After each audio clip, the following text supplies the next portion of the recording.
سلام دوستان، این ابزار رو درست کردم به جای اون الگوی تخته که هم دوستانی که برای راپله استفاده میکنن، برای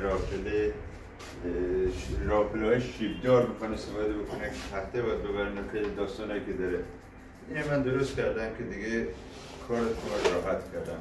این قابل تنظیم هر اندازه که بخوای و این در راپله های شیب بعد میتونید در هر اندازه که اینجا متر هست دقیق الان بر ارتفاع 70 سانتی ما اینجاست، از 60 داره، 60 65 70 75 و 90 80. بعد خدمت شما شده که این رو به این شکل قابل تنظیمه. یه تراز هم روش طبیعه کردم که میتونید این تراز رو میزون بکنید به این شکل که به شکل انگوش وایسته. این الان تقریبا میشه، اگه بخوایم ما رو 70 در نظر بگیریم، میشه تقریبا 18 و نیم و با این دیگه راحت میتونید تنظیم بکنید دیگه نیست. حتی میشه اینو تو پای اسپریگات هم نداشت. البته این لوله مربعی ما لوله 12 16 تو این نمیره. اگه قرار بره تو این باید لاستیکاتشو در بیاریم. حالا ما میتونیم اصلا پای قبل از این پای نصب بکنیم هم میشه.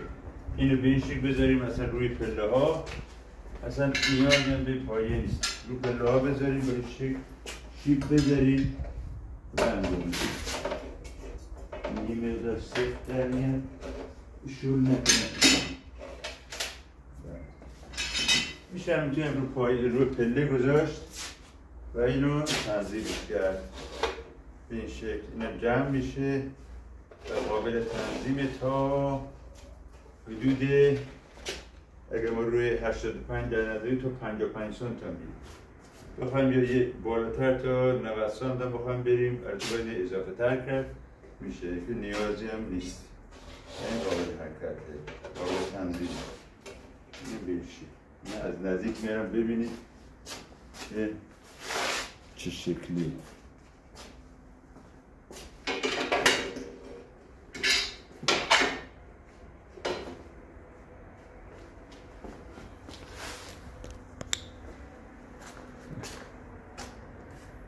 این ترازه که قابل حرکت به این شکل و عددها رو دقیق روی متراژ نشون میده. هر کجا این عمود قرار گرفت به این شکل میشه ترازش کرد.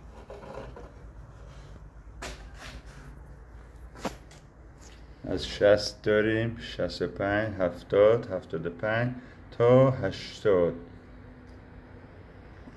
این از همین لوله ها و قطعات خودمون استفاده کردیم. این هم که این مشکی هم که از همین کانالی که باید دستک استفاده میکنیم، دستک برای شیشه 10 میل.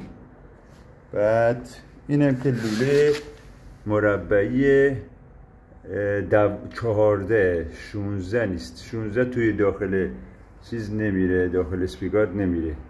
اگه بخواید داخل اسپیگات بزنید دیگه نمیره این شکل.